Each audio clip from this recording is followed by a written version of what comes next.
একটা ফুচকা খেলে আমি ওকে দেবো 10 টাকা, দেখা যাক ও কতগুলো ফুচকা খেতে পারে। ফুচকার কথা শুনে ও তো একটু বেশি খুশি হয়ে গেল, কারণ মেয়েদের একটু ফুচকার প্রতি বেশি ভালোবাসা থাকে। তাই আমি ওকে বেশি লেট না করিয়ে ফটাফট নিয়ে চলে এলাম এই ফুচকার দোকানে, যেখানে এই ভাই ওর হাতে বাটি দিয়ে দাঁড় করিয়ে দিল। দয়া করে এই গরিব ভিখারিকে দুটো ভিক্ষে দিয়ে যান। তারপর ফাইনালি বান্ধবী আমার ফুচকা খাওয়ার জন্য রেডি। শুরুতে ও তো একদম ধীরে সুস্থে ফুচকা খাচ্ছিল, তারপর কিছুক্ষণ যেতে না যেতেই ও আসল রং দেখানো শুরু করে দিল। বান্ধবী হুট করে লোকাল ট্রেন থেকে বন্দে ভারতের রূপ ধারণ করছিল।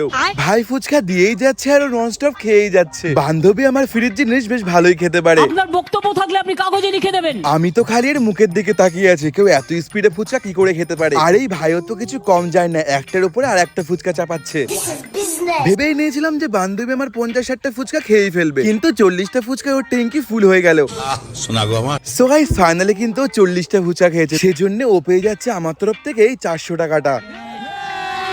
টাকাটা পেয়ে ওর হাসি তো আর থামছিলই না। সো গাইস তোমরা চ্যানেলটাকে সাবস্ক্রাইব করে ভিডিওটাকে লাইক করে দাও, আর কমেন্টে বলে যেও তোমরা কটা ফুচকা খেতে পারতে।